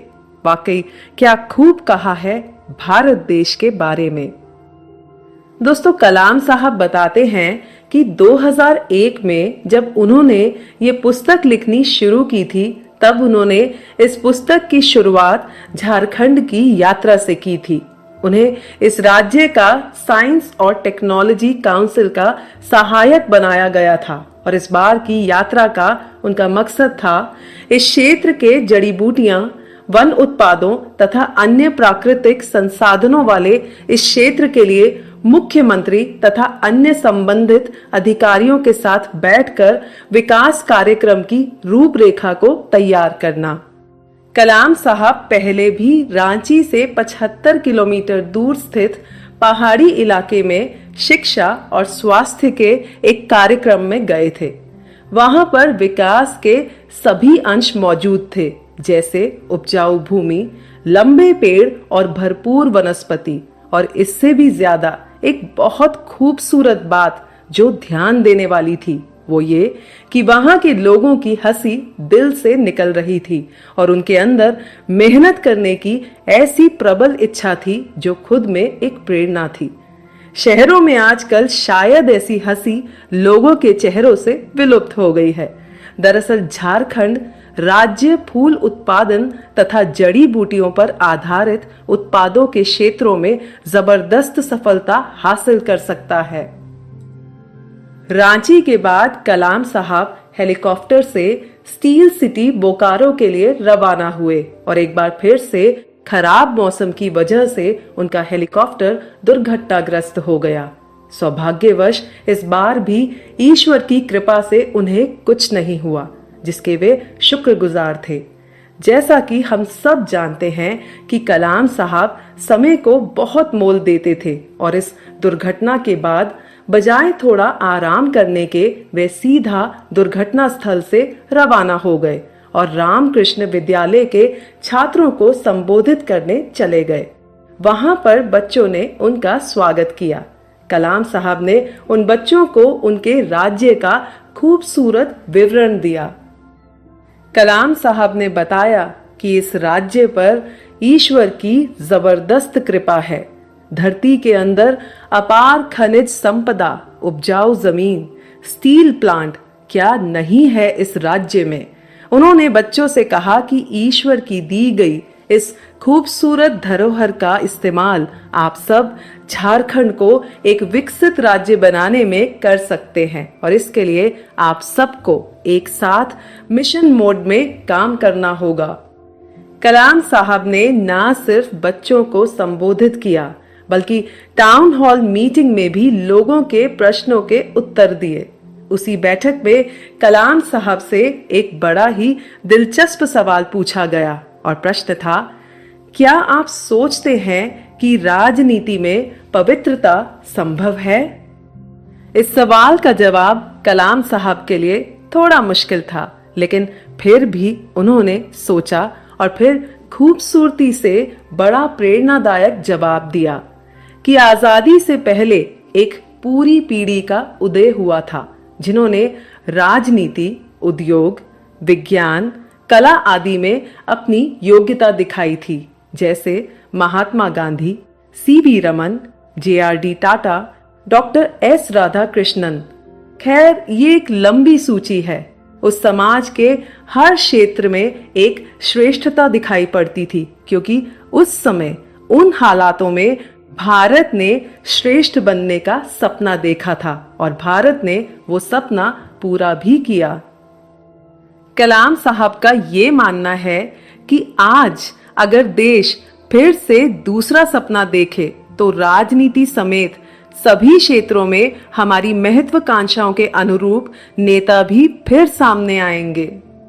कलाम साहब जब देश के सबसे बड़े स्टील प्लांट बोकारो का दौरा करने गए और जिसका आकार देखकर वे हैरान हो गए।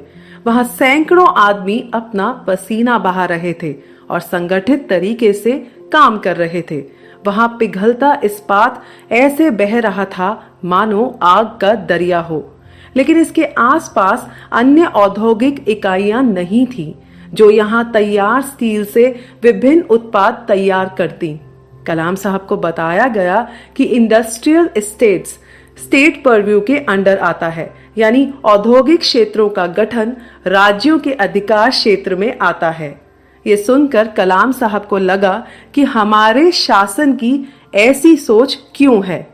जब तक सेंट्रलाइज प्लानिंग के जरिए और बड़े नेशनल मिशंस के तहत विकास की दिशा को स्टेट बेस्ड इंडस्ट्रीज यानी राज्य आधारित उद्योगों की तरफ नहीं मोड़ी जाएगी, तब तक वास्तविक समृद्धि प्राप्त नहीं की जा सकती।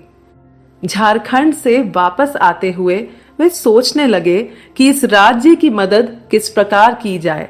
इस राज्य में ऐसे अभियानों की जरूरत है जो एक निर्धारित समय में राज्य का कायाकल्प बदल दे। एक प्रयास की जरूरत है जहां केंद्र और राज्य को मिलकर काम करना चाहिए। क्या ऐसा संभव हो सकता है? इसी सोच विचार में डूबे कलाम साहब अपने उन दिनों को याद करने लगे जब उन्होंने SLV 3 पर काम किया था। अपने जीवन में कलाम साहब ने बहुत सारे स्पेस और डिफेंस के मिशन मोड प्रोग्राम्स पर काम किया था और इन प्रोग्राम्स का एक उद्देश्य होता है जिनको एक निर्धारित समय पर पूरा करना होता है।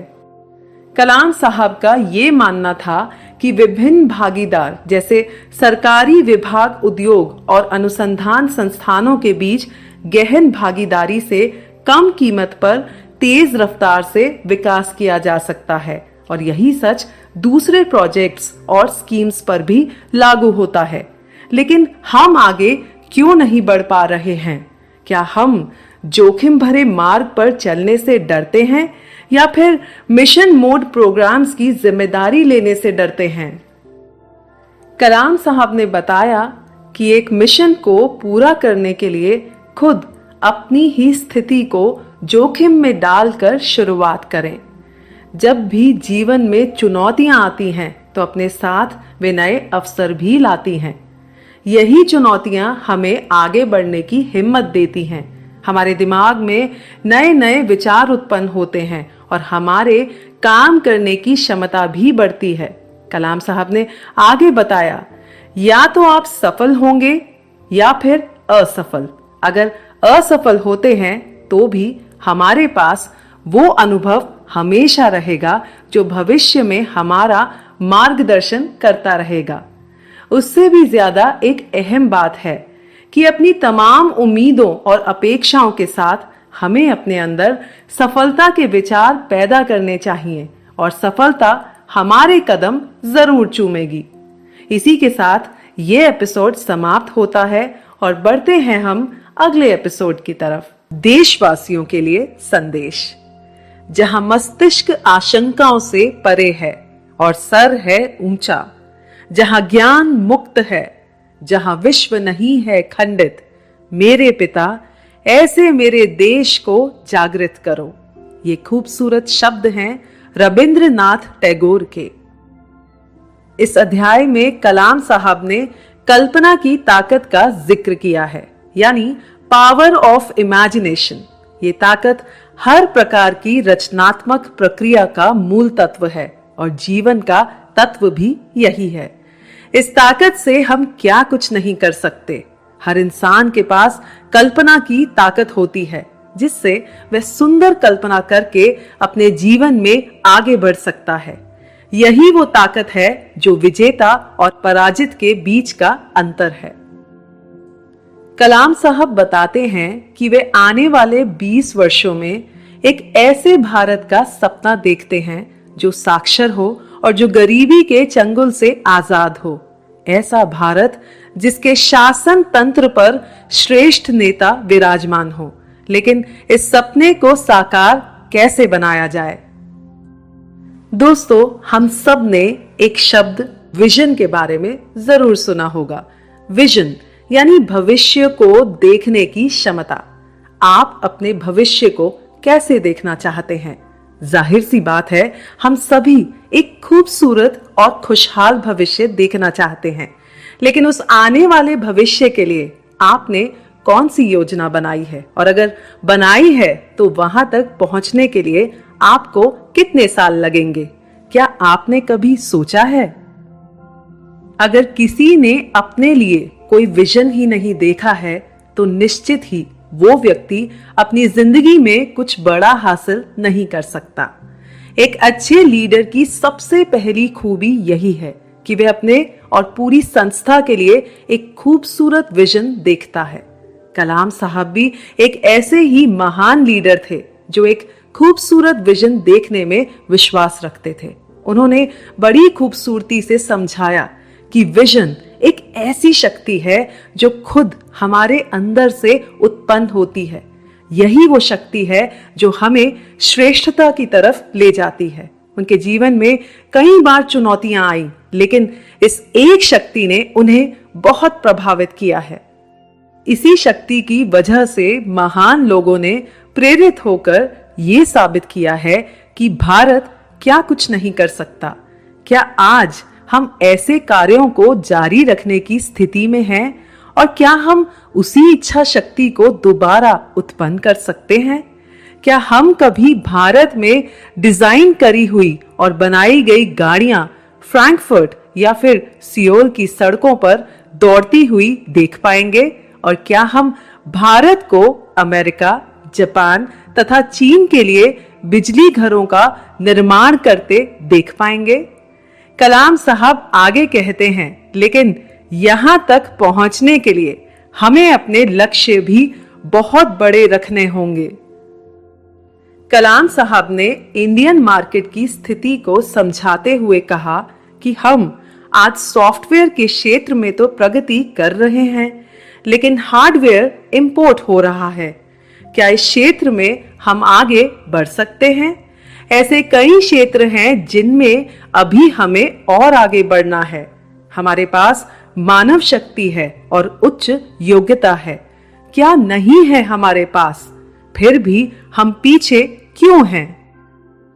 कलाम साहब पूछते हैं कि हमें इन चुनौतियों से जूझने के लिए कौन रोक रहा है? इसके लिए हमें हमारी एक समन्वित कार्य योजना का पालन करने के लिए विभिन्न मंत्रालयों, संस्थानों और उद्योगों के निजी हितों को छोड़कर अपने काम करने के तरीकों को एक नया आयाम देना होगा।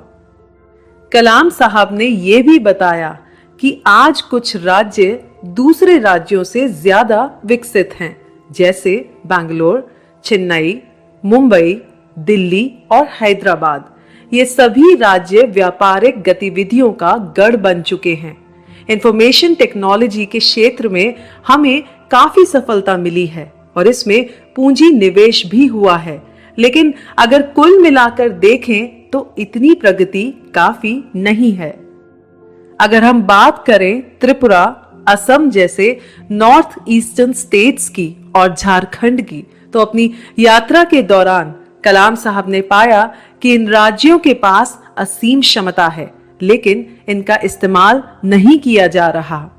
तमिलनाडु, आंध्र प्रदेश, पंजाब और कर्नाटक के बारे में कलाम साहब ने बताया कि शिक्षा तथा स्वास्थ्य जैसे क्षेत्रों में विकास के लिए धन उपलब्ध कराने पर काफी कुछ हासिल किया जा सकता है।